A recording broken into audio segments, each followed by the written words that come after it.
layu bunyang amanna malanga deng layu bunyang jila na sangi deng dhanaya langa jila antai yol kam thela bunyang jiyu nantai tang kum thela langa jiyu allo songan kege nyen la langa koda to dang kege. Welcome back to my travel channel, Odisha Travel Diaries Odisha. Today I am going to take you through a journey in the tribal heartland of Odisha.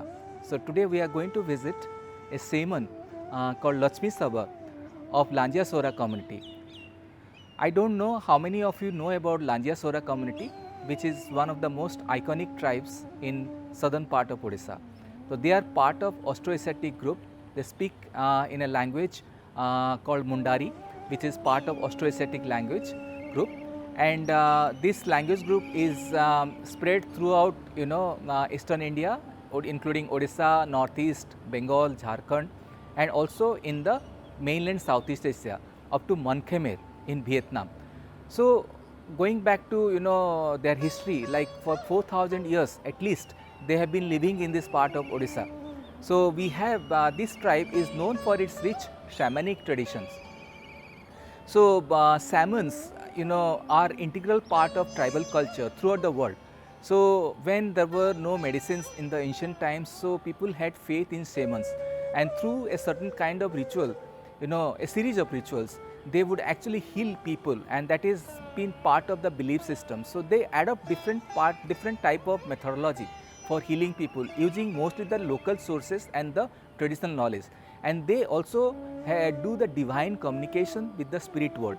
So whether it is Mongolia or Siberia or in Latin America, in the Amazon Valley, or in Australia or in India, so wherever there are aboriginal communities, they have a very rich shamanic traditions, and lot of anthropologists have worked on these shamanic traditions, which people in the today's generations, when we have so much of advances in science, may not accept, but still in the countryside, in the tribal culture, they play a very important role.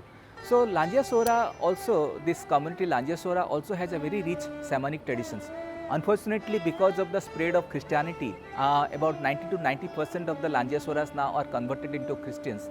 So, but still there are few shamans who have been practicing this healing method in their villages.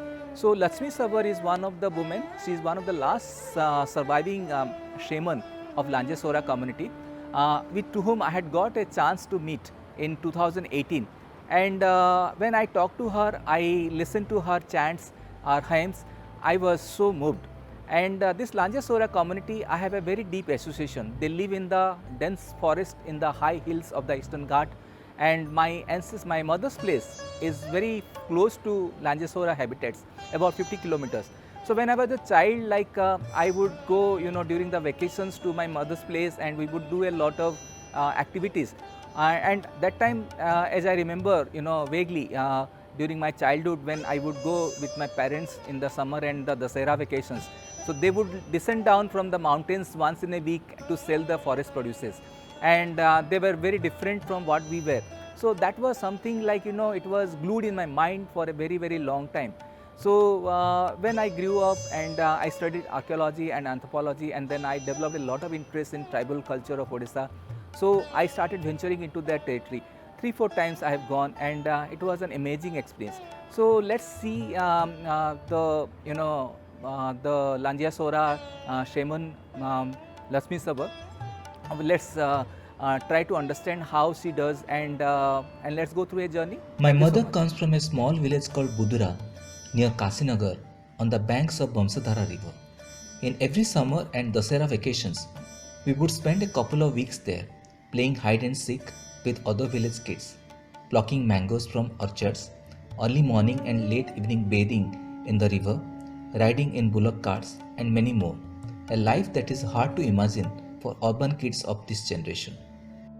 To the north of Budra were majestic mountains of the Eastern Ghats, inaccessible at that time for people living in plains.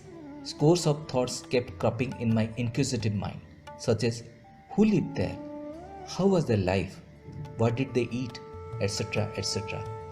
I would listen to my mother and grandmother talk about the people. They are Langia Soras, the original worshippers of Lord Jagannath. They are primitive and speak in their own Mundari language, which is difficult for us to understand. Once a week, they descend to the plains to barter their forest produce for other household needs. They believe in the spirit world.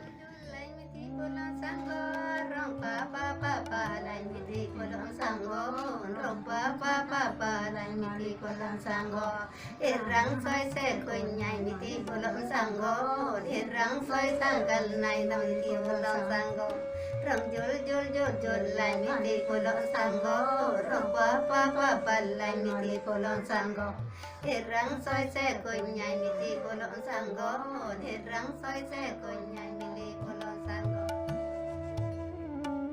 The fascinating tales of the Sauras left a lasting impression on my young mind and instilled in me a deep urge to explore their lives. Decades later, I got exposed to their fascinating murals called Sora paintings, first through internet and then in tribal fairs in Bhubaneswar. My curiosity was piqued and I wanted to understand the meaning and context of the wall art. The Soras are considered among the oldest tribes in India. They have features resembling the pre-Dravidian tribes and largely inhabit the hilly tracts of Eastern Ghats in Rayagada and Gajapati districts of southern Odisha. Like most of the forest tribes in India, Southeast Asia, Africa and Latin America, the Langia Soras have a close affinity with nature. They worship nature's bounty in all forms. Their daily life revolves around household chores, livelihood and various forms of entertainment, including dance and music.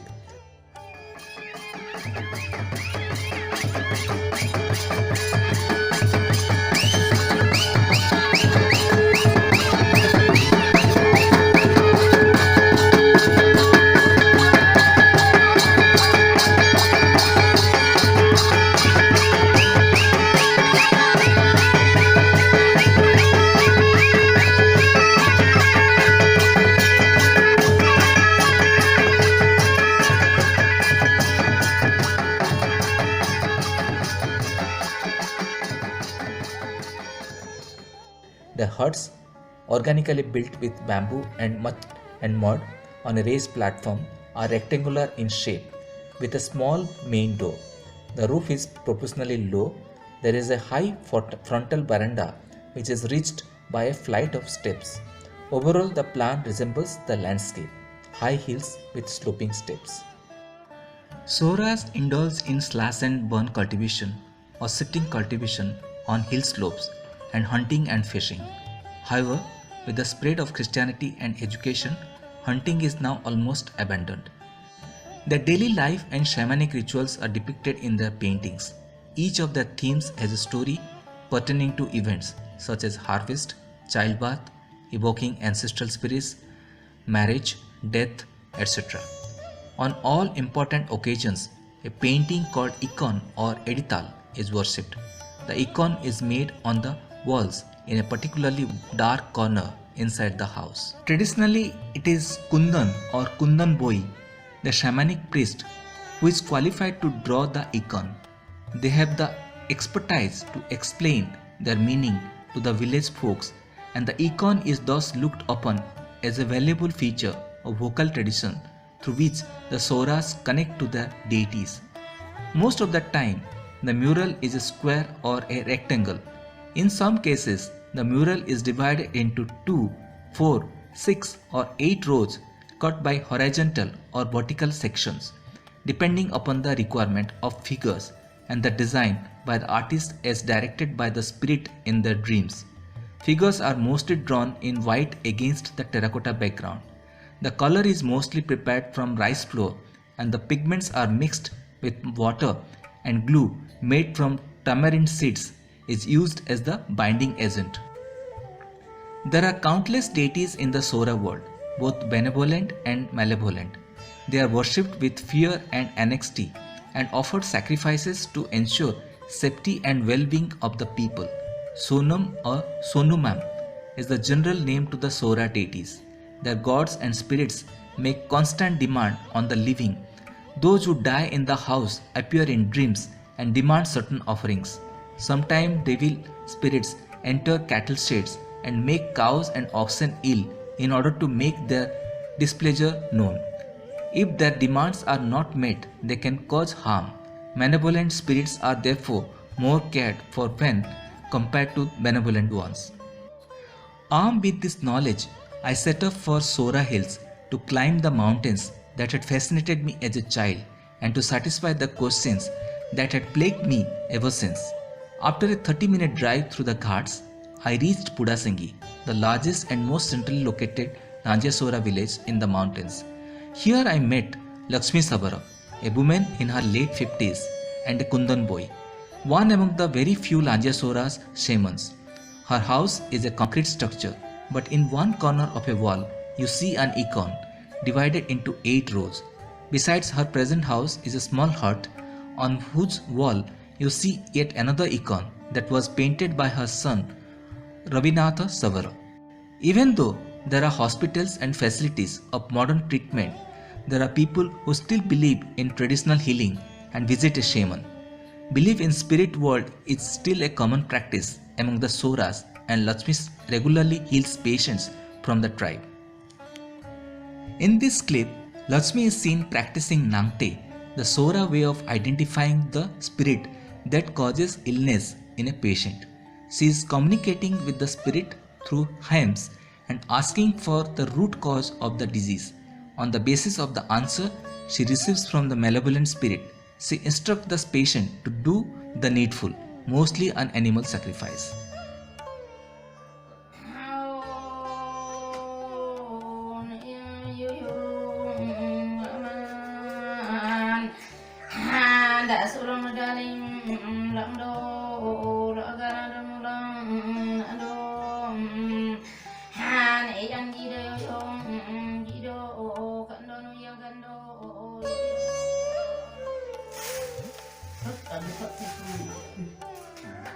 Mati sungguh jina kena nore begini.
I was running short on time and could not go to the other Sora villages to meet the surviving shamans and see their murals. This visit, though, has given me some idea on both sides of the story of the Soras. It's just the beginning of my journey into Odisha's tribal world to gain an insight into the problems plaguing the rich Adivasi heritage. Finally, in the words of Lakshmi Sabara, she says that she can speak with nature and hear voices from under the earth. The wind blows in her ears and the trees whisper to her. The dead sing through her mouth and cries of infants are clear to her. For her, we are the birds' eggs, flowers, butterflies, rabbits, cows, sheep and the elephants. We are the leaves of the tree and the drop of the water. We are air and we are the flame of the stars. We are the gazelle and the doe. We rise from the waves of sunlight. We are the color of the soil and the springs of the salab tree. And now this dialogue is over. She feels like a stranger and says, I am not part of this world. She sets herself apart from new change, the change that says we don't need to worship nature.